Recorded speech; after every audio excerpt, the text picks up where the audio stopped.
Hi guys! Welcome back to my YouTube channel.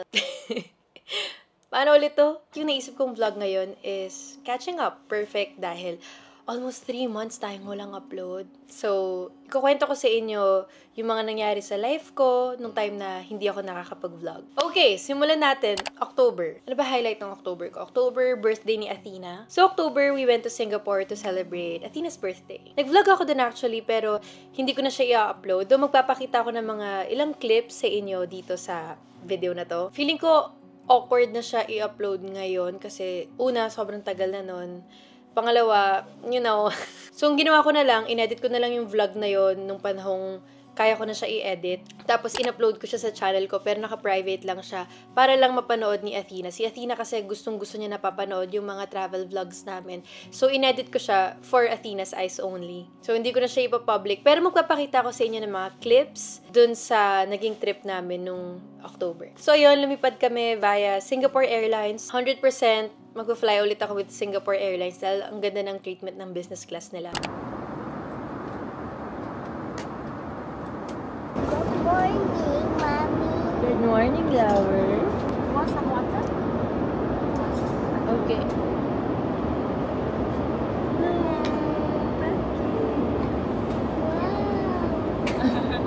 Careful, the plate is very hot.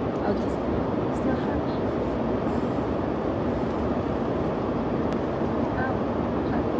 Mommy, go.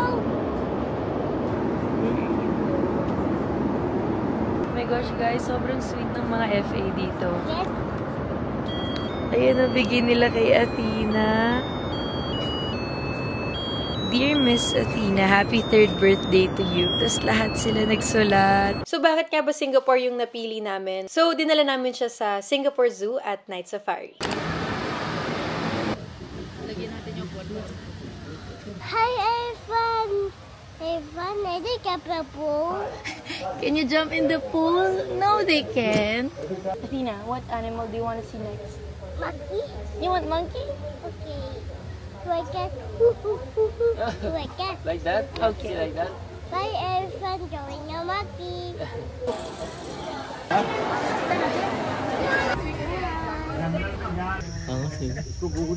Athena, what did you say? Can you repeat it again? Okay.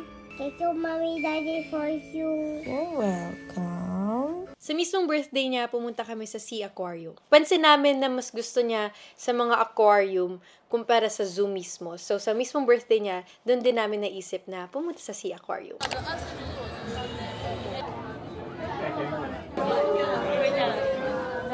Dolphin, Dolphin, go down, please. Are you there? Dolphin, down. So Athena can see you. Athena, see you. Dolphin, where are you? Dolphin, knock, knock. Hey, Dolphin! Look, Athena! Look!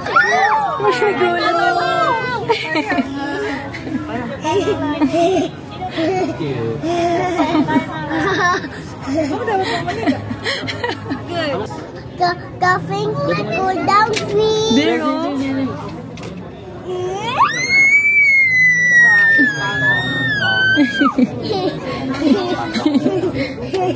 There, up, look up. Wow.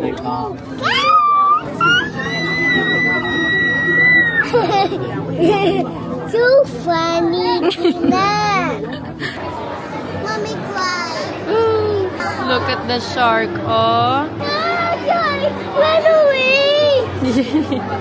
Look at the shark! Look at the shark! So big. Open your eyes. This for you, ice cream. Are you happy now? Yes. Do you want to go to the playground?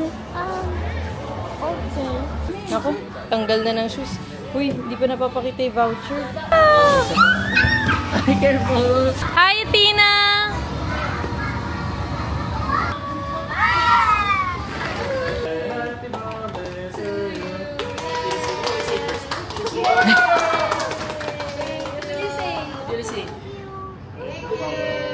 Happy birthday to you.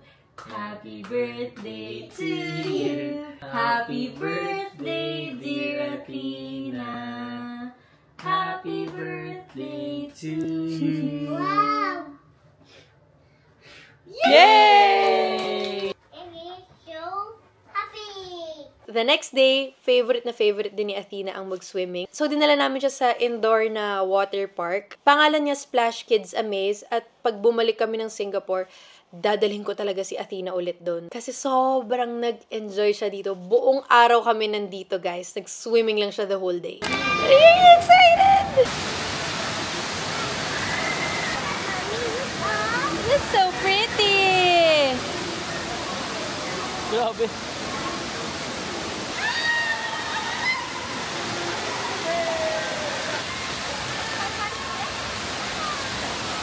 Buti naman napaahon ka. Guys, nakailang sabi siya na hindi siya gutom. Pero tinan mo naman. Yung mga bata talaga ayaw umahon. Oh, you blow first. Mamaya babalik pa yan doon. Hindi niya alam pero papatulugin muna namin siya. Madam. Knockout. You still sleepy, oh? You want to sleep? You want to swim? Can I see excited dance? Round 2. After nun, sobrang hilig niya sa bubbles, so dinala namin siya sa Bubble Planet. Actually, hindi lang bubbles ang meron doon. May ball pit na sobrang laki, so sobrang na-enjoy din doon si Athena. At sobrang dami pang iba't ibang theme na room. Sobrang aliw na aliw kami, at syempre, lalo na si Athena. Look, there's a turtle! Wow, you want that? Kakagising lang yan, ha?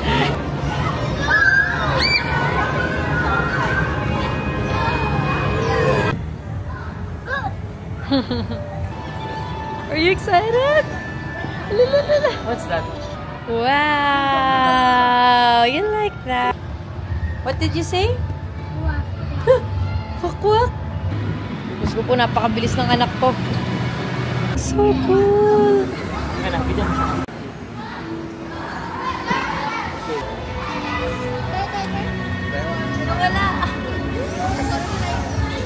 Tina, where are you?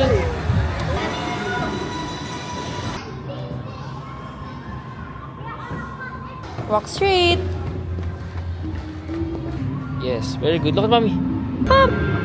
Yay!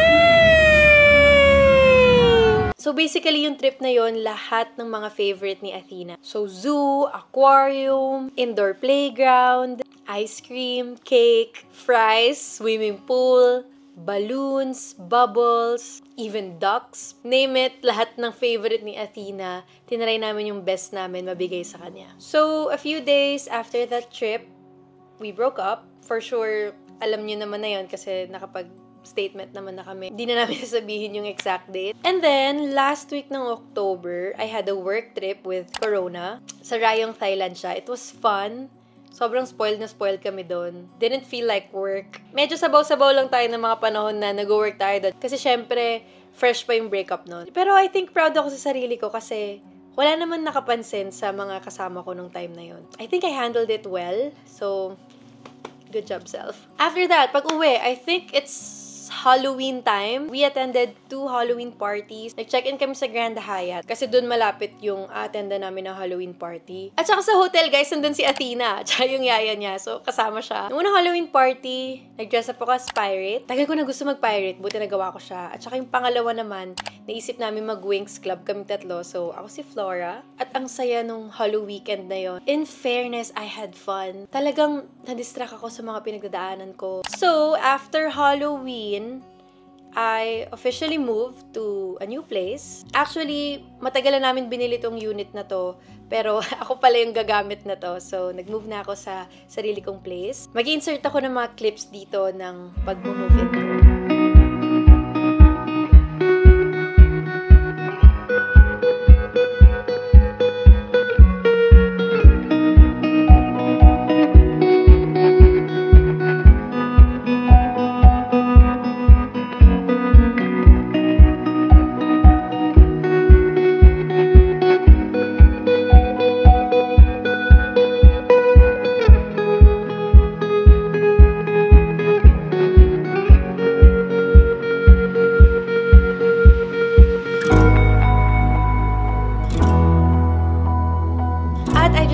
thank Ninja Maid Cleaning Services kasi grabe guys, sobrang pulido ng pagkakalinis nila sa condo ko. So if ever na kailangan nyo ng mga cleaning services, just message them on Instagram. Actually, ang dami pang mga naging ganap na work and events. At nagulat ako sa sarili ko na na-handle ko siya ng maayos. Hindi ako nag-breakdown sa harap ng mga tao or sumabog. So second week of November, I was really having a rough day. Alam mo yung pag unti-unti siyang nagsisink in, tapos ang dami pang mga dumadagdag na problema, tapos sobrang bigat na ng balikat mo. Like, sa sobrang dami mong problema, ang sakit niya na physically. Alam mo yon, parang sobrang draining. So, yun yung time na sinabi ko na gusto kong bumalik sa Disneyland. Yun yung nag-post ako sa social media ko na I flew in just to see the fireworks. Totoo yun guys, nanood lang talaga ako ng fireworks. Kasi pag pumupunta ako sa Disneyland at nanonood ako ng fireworks, parang nababalik niya ako sa dating Riva na simple joys lang, less worries, hindi nag-iisip masyado.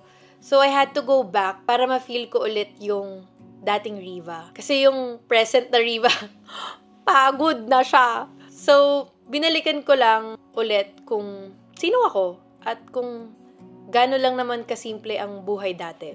Kasi kapag nakakarinig ako ng Disney songs at nanonood ako ng fireworks sa Disneyland, bumabalik talaga yung happiness ko nung kabataan. So I needed that. Nag-fly ako mag-isa at after nung fireworks, nag-itcheran lang ako tapos umuwi na ako. Sobrang healing nung trip na yon na sobrang saglit lang. Sobrang laking tulong niya para gumaan yung nararamdaman ko. Ano bang mga ganap? Wala akong script guys, so inaalala ko lang ulit yung mga nangyari last year. Pero natatandaan ko, nag-advance screening kami ng Moana 2. Nanalo si Athena ng Best Dress. Sobrang saya niya. Nagda-dance siya sa lahat ng songs na piniplay doon sa movie. Tapos, ano ba? Nag-try ako mag-firing. Surprisingly, na-enjoy ko siya. At gusto ko siyang ulitin. Sinama ko si daddy tsaka si mommy. Niyabangan lang ako ng tatay ko kung paano talaga. Pero, na-enjoy ko talaga siya. I wanna do it more often ngayong year. Then, December, I went back to Hong Kong dahil sa friends kong si Arlune at saka si Giob. Silang dalawa, cast members sila sa Disney. At sobrang nakonsensya sila nung pumunta ako ng Disneyland mag-isa. Tapos wala sila doon. Nasa Korea kasi sila. So ang ginawa nila, nilibre nila ako ng flight para bumalik sa Hong Kong. I am so grateful for my friends. Hindi lang actually kay Arlune at saka kay Giob. Malalaman mo kung sino yung mga nandyan para sa'yo, para saluhin ka, kahit na hindi ka nag-a-ask ng help. Hindi kasi ako mahingi ng tulong talaga, guys. Alam mo yung nararamdaman ka nila kahit hindi mo sinasabi or hinihingi. Ganun yung mga friends ko. Hindi sila madrama, hindi sila ma-cheesy, hindi sila yung I love you so much. Hindi sila ganun. Kailangan mo ba kami? Tara, labas tayo. Tara, punta tayo dito. Huwag na natin pag-usapan yung problema mo. Mag-enjoy na lang tayo. Magtawanan na lang tayo. Ganyan yung mga friends ko. So, I'm so grateful for them. So, yan. Ang dami ko na sinabi. Pero, yeah, pinafly nila ako pabalik ng Hong Kong. Short trip lang kasi sabi ko sa kanila na I have to go back home kasi syempre, may anak ako. Hindi pwedeng matagal ako nandun. So, I think mga 3 days. Then, I went back na papangganap nung December. I think let's just skip to Christmas. So, bago lumipad sila, mommy pa Canada, nagkaroon kami ng mini Christmas party sa bahay. Tapos, ayun, pumunta ng Canada sila mommy kasi dun sila mag-celebrate ng Christmas. Sasamahan nila si Kuya Robert. Kasama din nila si Ate Meg doon. At yung mismong Christmas Eve sa City of Dreams namin siya sinelebrate. Happy birthday, Papa Teachers. Happy birthday, happy birthday, happy birthday, Papa Teachers. Yay! Happy birthday! Merry Christmas! Tapos nung 25, nanood kami ng Disney on Ice. Sobrang nag-enjoy si Athena. Binilan ko siya ng Anna na costume. Yeah, I'm gonna insert clips nung araw na yon. Hi, Anna! Thank you!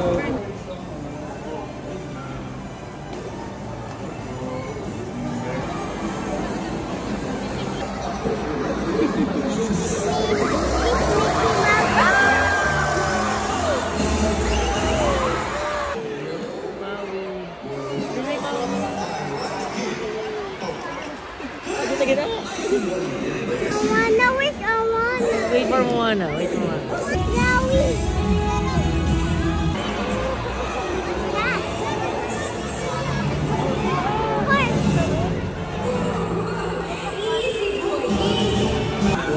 Yes. Saw her heading up the North Mountain. North Mountain? I'm Princess Anna. Ganda!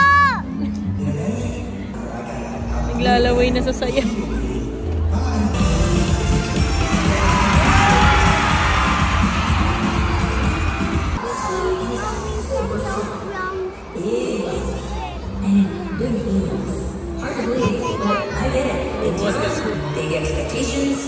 big pressure.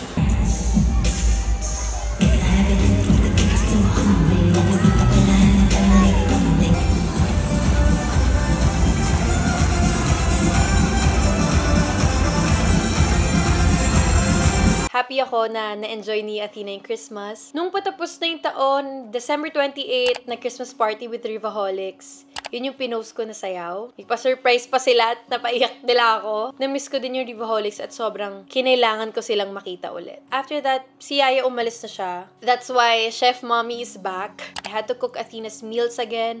Sobrang tagal na nung last time na napaglutuan ko si Athena. Actually, sobrang na-guilty nga ako doon. Sa sobrang daming nangyayari, nakalimutan ko na, hindi ko na napagluluto si Athena. So, I had to pause all my work para mapagsilbihan ko naman si Madam Athena. Then, New Year, nag-celebrate ulit kami dito sa bahay. Tapos, after New Year, guys, I am telling you, nung bumalik kami sa condo, it's just me and Athena, nagkasakit kami parehas. At hindi lang siya yung fever, guys. 39.8 ako, tapos 39.4 siya. That was really challenging. To think nakaka-start lang ng taon. Grabe talaga yun, guys. 3 days kaming may sakit. Nakailang dasal talaga ako na, Lord, sana ako na lang. Kaya ko yung sakit eh. Pero sobrang naaawa ako kay Athena habang tinitingnan ko siya na matamlay. Wala siya sa mood kumain, tulog siya ng tulog. So, sobrang challenging yung start ng taon na yun. And I'm gonna insert some clips again.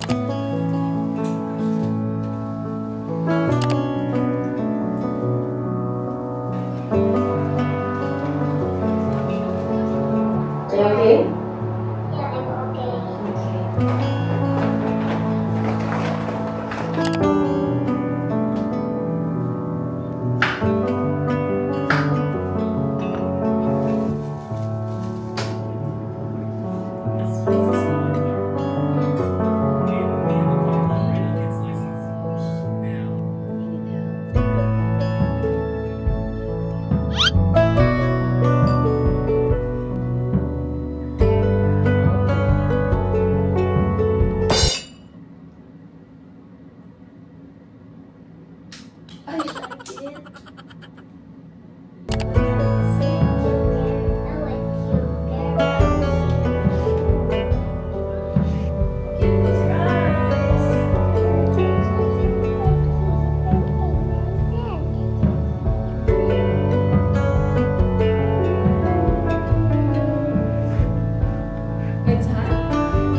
So, ayun, nalaman niyo na meron akong bagong place. Yun na yung mga makikita niyong background sa mga susunod kong vlogs for sure. Sobrang nakakatakot mag-start over. Let's see kung ano ang ibabato sa atin ng 2025. Sobrang hirap ng 2024, pero I think God made me stronger ngayong 2025. So yun guys, sana maayos yung pagkakakwento ko sa inyo ng mga nangyari na nakaraan. I am so sorry dahil MIA ako. But I'm back now. Excited akong bumalik at mag-vlog ng mag-vlog ulit. At yung susunod ko na vlog guys, Japan vlog. Yes, galing akong Japan. So, ipakita ko din sa inyo yun sa susunod ko na vlog. I am so happy to be back again. Sobrang therapeutic makipag-usap sa inyo. Sobrang na-miss ko kayo. I swear, ilang beses kong tinry bumuelo at makapag-vlog ulit. Pero ayokong humarap sa inyo na hindi ako 100% ready. But I missed you guys. Gusto ko kayong i-hug. Sobrang okay. Okay na yun. Tapusin na natin yung vlog. Thank you guys so much for watching. Don't forget to subscribe to my YouTube channel. Follow me on my social media accounts and I'll see you guys soon. Bye! I'm back.